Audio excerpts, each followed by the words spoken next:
Hello, and welcome to our penultimate installment of Venice Island From a Distance. Venice Island is a community-based performing arts center that believes in the power of arts and entertainment as a way of bringing people together and fostering community. As such, we have a responsibility to amplify the important work of marginalized voices in our community and to advance the conversation surrounding race and the arts, a conversation which has reached a fever pitch in light of recent civil unrest. Due to the COVID-19 pandemic, we are unable to have their voices live on our stage, so instead, every Monday night through the end of August, we will be posting informal interviews with artists, collaborators, and voices in our city who have much to say about the role of arts and culture in the midst of racial, political, health, and financial crises. I am your host for this week, Ryan Rebel. I'm co-founder and co-artistic director of the Shoebox Theater Collective, which operates out of Venice Island. Our guest this week is Shav'on Smith. Shav'on is a friend of Shoebox, a former cornerstone of the Venice Island staff, and the founder of Grounded Theater Company. Thanks for doing this interview, Shav'on. It's good to see you. Good seeing you too. Thanks for having me. Yeah, for sure. We first met working together as a tech crew at Venice Island. What was the journey that brought you there? So I'm with Parks and Recreation. I was first sent to Morris Estate. Then I was sent to Mount Airy Rec Center and then sent to Kendrick. It didn't work out at Kendrick, so the district manager sent me to Venice Island. Venice Island was very hard to find that day because there was a festival going on Main Street, and I wanted to get there on time. But once I got there, I was in awe because I always wanted to work in the theater. So I was super excited that day. So that's how I got to Venice Island. That's a great story. I remember feeling the same way my first time at Venice Island. It's a bit of a strange area and really beautiful too. That's a lot of stops on your journey. Yes.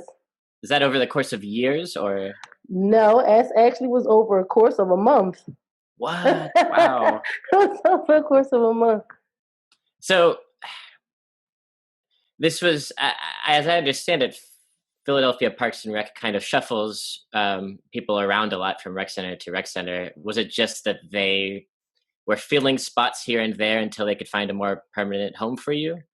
Well, what I was told was because I was at Morris Estate, the rec leader at the time did the same thing I did.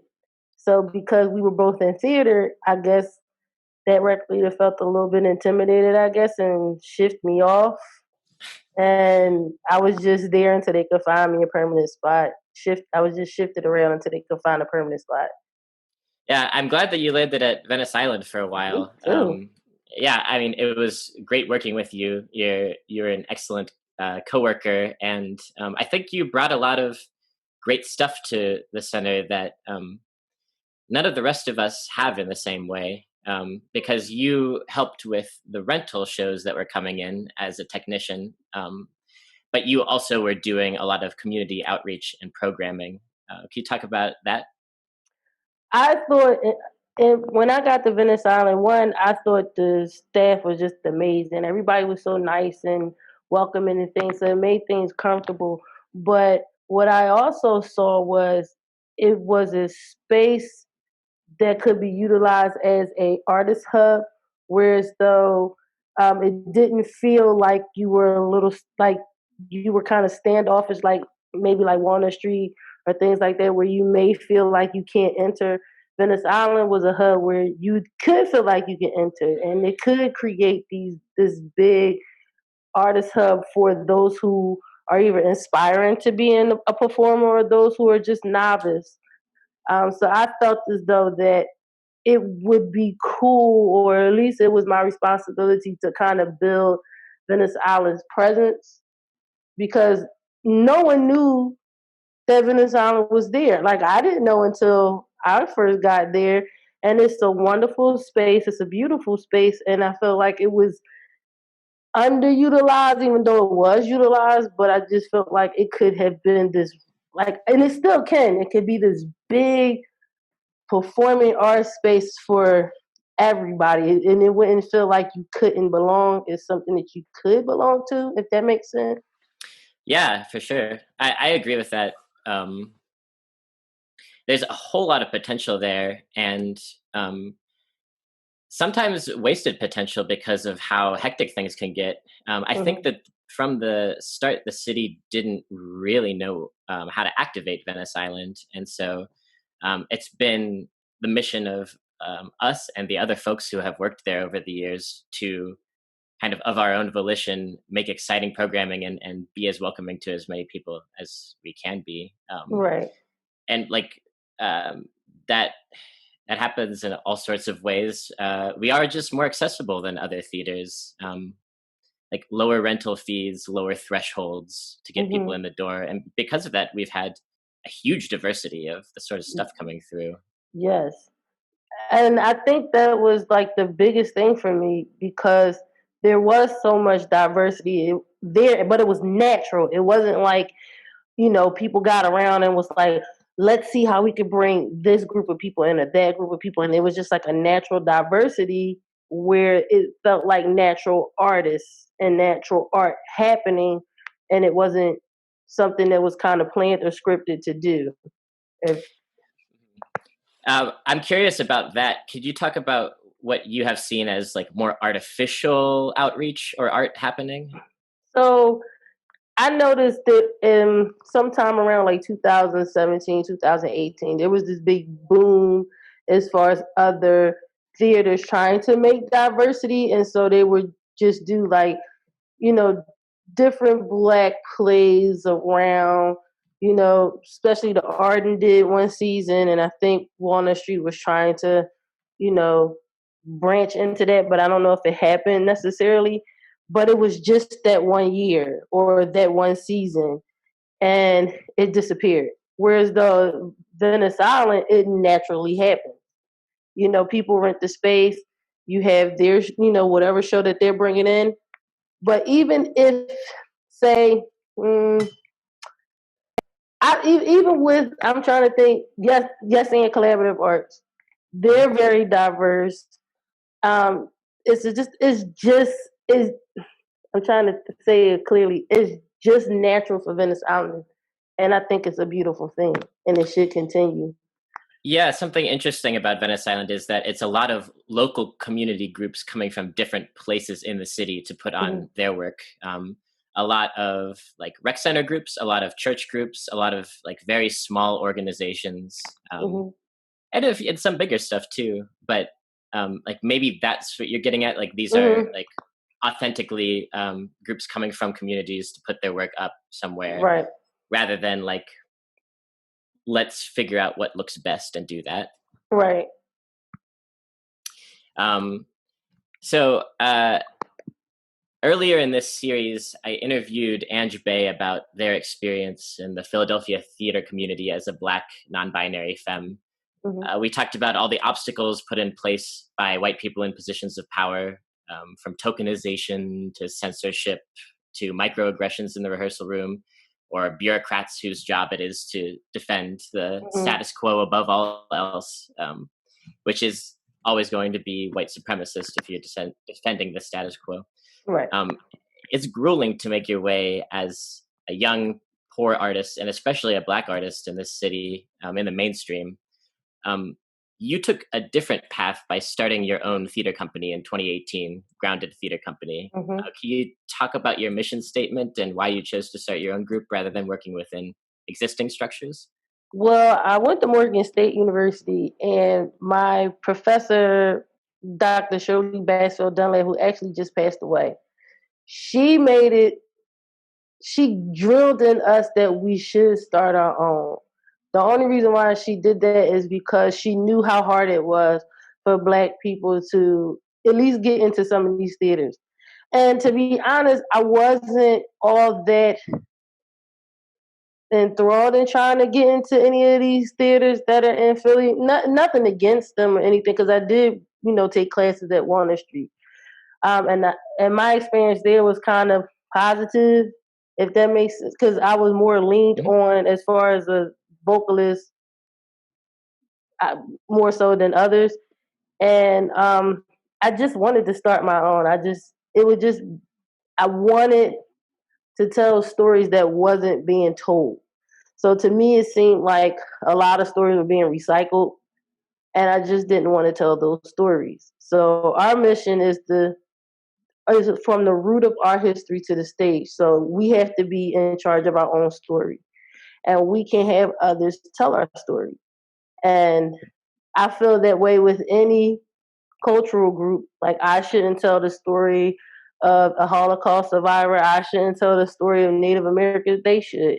And therefore, I should tell the story of my culture. So that's how all of that came about as far as grounded. That, I think that gets back to what you were saying a few moments ago about pushes for diversity and inclusion being like short-lived. I think it happens in cycles. We saw another cycle recently during the civil unrest protests of a bunch of theater companies putting out statements about their commitment to Black artists and making diverse work. But we haven't really seen a lot of action plans. Right.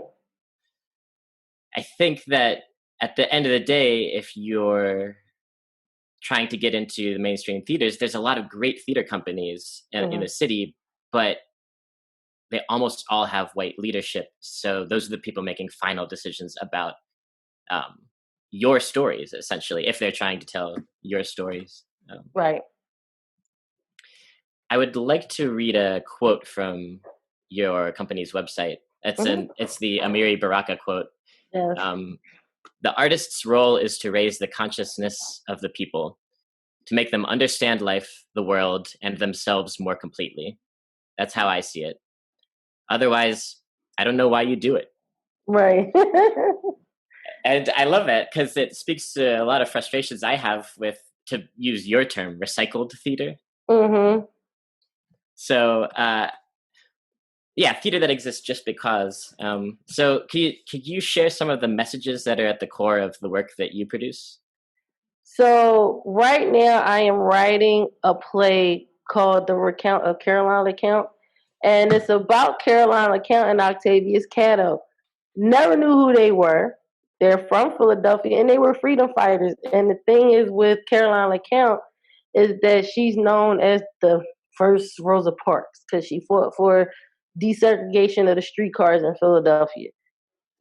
This is something I just recently found out. I had no idea about this history that Philadelphia has. And so our mission for Ground is to make sure that these voices are heard. This city is filled with so much history that I had no idea. And just to drive in Germantown, the Germantown section of Philadelphia, you see all these historical mansions, and then they're open, and then they had, you can go in and, take a tour of the buildings and things like that. So I didn't know that my writing was going to kind of push me into historical writing or whatever, is historical plays, but that's basically what I've been doing as of recently. And so I feel as though in order for me to kind of grow as a writer or grow as a theater company, we're going to have to start in the past in order for us to move forward. And I feel as though that's the way most people have to be, or just any kind of entity has to be in order to, know who they are and what they do. So, because I don't want to be the theater company that every year puts on the same play, or every other year puts on the same play. I want it to be different. Granted, certain theater companies do have their signature shows, like the Slave Narrative is now our little signature show, but I don't want to be known for just the slave narratives. I want us to be able to tell every part of the story of the African diaspora. Mm-hmm. Yeah, and the Slave Narratives is a show that you've put on for a couple of years now. That just is first-person retelling of the experiences of slaves in America. It's a really cool show. I've worked tech for it a few times. Hey, thank you. And by the way, Shavon and Grounded Theater Company are one of the nicest, kindest, most delightful groups to work with. So, in case anyone's curious. So I remember learning that a little bit about Rosa Parks a while ago, that she was not the first person to do this sort of thing, but that the Nope. movement picked her because she looked good. She was like marketable, and I thought that was fascinating. And Hmm. there's, history is curated and chosen generally by people who have a lot of power, and so we need people like you and others who do the work that you're doing to excavate history that um, is forgotten or more aptly like covered up. Um, Right. and I think that I was raised to see history as this dead thing, but it's not at all. It's very present No. with us. Yes, it's very present. And I'm working with Ebenezer Maxwell Mansion that's in Germantown, Hmm. and I was commissioned to write a tour. Oh, And cool. so the tour is called Deep Rivers, and it was diving into the history of Philadelphia during the 19th century or the 19th century. Mhm. And it was about affluent black people during that time. Because when you think of history, especially with black history, they automatically go to slavery and all the appalling things that slavery has done to us or whatever. But you don't hear about the stories during slavery that they were free people in Philadelphia, and there were free black people in Philadelphia, and they were actually affluent, and they pioneered this and that. And so that's kind of where my curiosity peaked during that, writing that tour for Ebenezer and writing Tea with Frederick Douglass with Ebenezer, and now I'm writing this with Carolina Counts. So I'm excited to see where the rest of this is going to take me. Oh, I know where it's taking me. Trying to grab myself. Supposed to write something about Elizabeth Keckley too. So you know, it's exciting, and I want, with all of this, Venice Island still comes to mind because I started there, and it will always be our home. And I kind of want Venice Island to kind of reap those benefits too, as far as the things that we do, and so we can put it on the main stage there as well. Yeah, I mean, you have already done a tremendous amount of like getting the word out about Venice Island and growing Venice Island. So, um, uh, like anything more is icing on the cake. So, uh,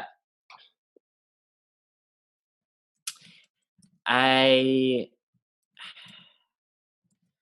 yeah. So telling these historical stories, I think it's really cool that you were commissioned by a mansion to write a tour, because that's Hmm. something that like physically, well, it grounds people, to use your Hmm. company name, like in a space, but also like accesses all the time and all the events that happened before that. Hmm. But the Um, thing, the thing with Ebenezer Maxwell, nothing really major happened there. They're trying to create, not even create history, but they're trying to bring awareness to that era because that's the era that the house was built. So I think that's pretty cool. mhm. uh, and so the house was owned by Ebenezer. What's the last name? Maxwell. Maxwell, and Hmm. he was a wealthy black man of the 19th century. No, Oh he was no. actually a wealthy white man. I believe he was an abolitionist as well. Oh, okay, okay, I see. Hmm. Yeah, this I was looking at a few of the blurbs about these wealthy black folks from the 19th century on your website, Hmm. and uh, I think when theater or film companies set out to artificially create black stories, there's always a focus. There's almost always a focus on black pain and trauma. Hmm. Like you were saying, so many stories about slavery and the violence of that, but we very rarely see black stories that don't have to do with that, of which there are an infinite number. Yes. And so is that part of like what's inspiring you to focus on the success, or the like, I don't know, how would you qualify this recent fixation? Well, right now it's more so I'm focusing on the success part. You Mhm. do have to touch on the brutality of how they got successful, but you want to bring forth their success so it wouldn't be in that mindset. Because the thing what people fail to realize as far as black people with slavery is basically generational. So it's, even though it may happen 100 or so years ago, we still feel that pain and we still exhibit that trauma. And so when you constantly, like, I can't still watch a lot of slavery movies. Like, I can't watch 12 Years a Slave. It's too much for me. But to do a show just on, say, Carolina Counts, all the good things she did. She was the one of the first principals in Philadelphia of a public school. She was the top of her class. She did all these things. She was a part of the centennial. Like, these are things that we should highlight just about as much as we highlight the negative aspects of black people in America. Yeah, that part about it being the pain being generational is something that like a lot of white people need to learn about, because I know that I was raised totally disconnected from my history or ancestry or legacy. I was raised thinking of myself as like a self-contained individual, Mm-hmm. but none of us are. We are a product of all these forces within us and all these forces surrounding us. So I think that that's like a tremendous foundation to your theater work of Mm-hmm. making art relevant now by reaching back and accessing all of that. You mentioned this play that you wrote, Tea with Frederick Douglass, Mm-hmm. and it was supposed to premiere in March, right? Yes, it was. Yeah, and our COVID-19 happened, obviously, Yes. and threw a wrench into the works of like everything in the whole world. Right. And theater especially is in limbo. Shoebox had to cancel our short theater festival, and we're kind of suspended for the time being. I'm curious, how did you and Grounded Theater Company adjust to this global crisis, and what does it mean for that particular piece? So we right now are on we're suspended as well. But we keep in contact. I'm getting ready to set them up with workshops to keep them busy and things like that. But with Tea with Frederick Douglass, it actually was filmed. So we filmed it last Saturday, which was cool. So it's supposed to premiere in October. So I'm excited because it was like my first time on like a film set or whatever. And it was just cool to see it differently, because seeing it behind the camera was a different way of seeing things, and it was just exciting. So I think that would be our kind of next move if we couldn't go back. Well, we will go back to the stage, but I'm just saying, if we had any other options to stay afloat, it would probably be digital content in that capacity of filming versus just people just doing a play. Because I've seen friends of mine who have their own theater companies, other places doing plays through Zoom, but it wasn't as interesting because you just seeing faces run off lines. Yeah. Yeah, I found that to be the case. I've been so disconnected from almost all the Zoom theater that I've seen. We like Shoebox is putting out in like a week plus a very short play that I wrote called Paul, and Cool. one of the main goals was how can we make this compelling for this streaming virtual space. In this case, we made it like an actual Zoom conversation between two characters. But we're all like, we have to adjust in ways that we're not comfortable with. Like you said, you've Right. never been on a film set before. Are you excited about that or nervous? I was fine. Normally when I do any type of show, I'm like eerily calm. The only reason why I'm calm is so I can find mistakes, and if anything happened, I can catch it, really quickly and adjust. So Mm-hmm. I was actually pretty okay, and we were able to film in one day because it wasn't long at all. But I enjoyed it. I wouldn't mind doing it again at some point, as far as whatever project. Not all of my projects, but whatever project fits that bill, I wouldn't mind doing filming again. Yeah, it's not comfortable for us, but we're being forced to innovate. And I think Mhm. that if we're earnestly doing that work, we're all going to carry it forward with us and just have more tools at our disposal in the future, right? Mhm. So that's exciting. Yeah. Do you have any other future projects either during this plague or like after it's safe to go out again that you want to talk so about? so basically, I'm writing the Recount of Carolina account. Hmm. Hopefully, this will be on the stage in February. After that, I would like to put Tea with Frederick Douglass on stage, and you know, because it's more powerful, up close and personal, because it breaks the fourth wall a little. So, and I'm writing something about Elizabeth Keckley, who was the seamstress to Mary Todd Lincoln. And I'm writing a play called Watercolors, which is like a choreo poem dealing with black women, especially with mental health. A choreo poem. That sounds exciting. Hmm. Um, yeah. So I guess I have one more major question for you. It's just something I'm personally curious about. Uh, I've noticed that a lot of liberal folks are, especially white liberal folks, are dismissive of religion and spirituality in Hmm. both their life and in art. But you tend to put it front and center in your work and your mission statement. Hmm. So could you talk about that aspect of your work? So the one thing that I tell people, especially who are not as spiritual, is to more so think of it differently.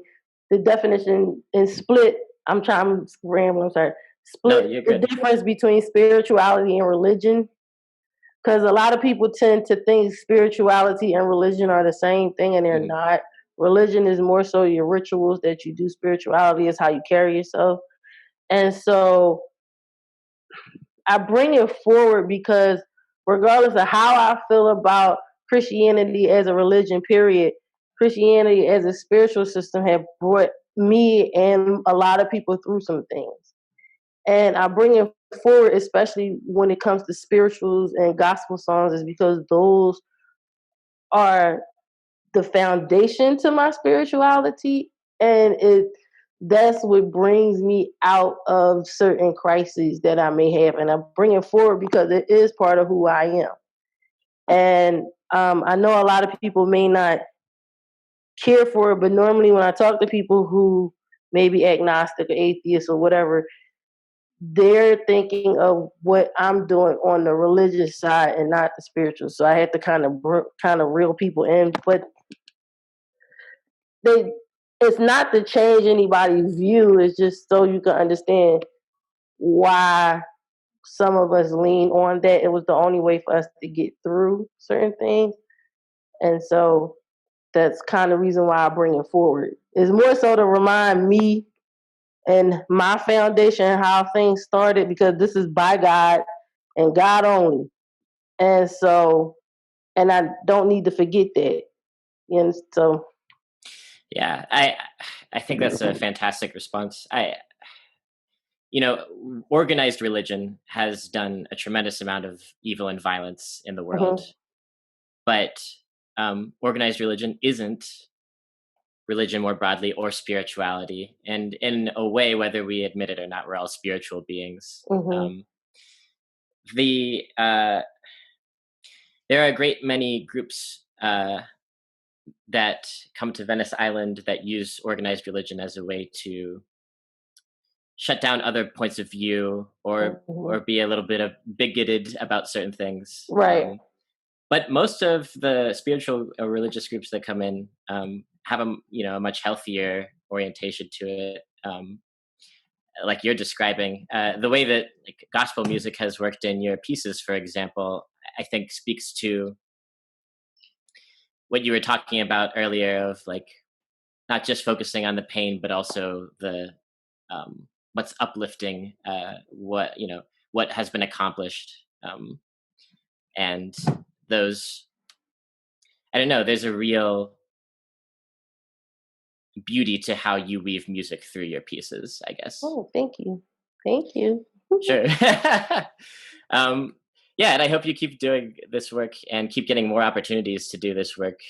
Everyone should know Shavon and work with her on future projects, I think. Thank you. I appreciate that. Yeah, do you have anything that you want to say to wrap up, like a plug or any shout outs or anything you want to mention before we sign off? I would like to thank you guys for inviting me to do this. This is I enjoyed myself. This is great. Yeah. And this is a new thing for me to do because I try not to be in the front. I like being in the back. So this is kind of new for me. And I just like to thank the Grounded Theater Company for being by my side, especially my board of directors, Miss Jackie. She's awesome. So yeah, that's pretty much it. Yeah, I'm a background person too. I like to hide away, but you would be surprised by the insights that we watchers can bring forward when we actually talk. Great. Thank you again, Shavon, for joining us today. And everyone check out Grounded Theater Company. Thank you also to our featured restaurant for this week, La Roca. Please join us next week for the final installment of Venice Island From a Distance, when co-hosts Noah Herman, Darylise Lyons, and I will discuss the series as a whole and how the themes that have emerged might impact our artistic endeavors in the future. It's been good catching up with you. I'll see you around. All right. See you soon. Bye. Yeah. You want to see dedication, I'm dedicated to do it. Wanted the definition, define it with no confusion. Spit it with no illusion, switching up the influence. No time for procrastinating when wanting, so I influence. Oh no, it's the Loch Ness immersion to start the conquest. My mindset is on high tech, they throw 'em, I hit the sidestep. Punchlines is rodent, I smoke 'em, the roaches notice their vision beyond the throne. So I know they not focused, none of these rappers are in comparison.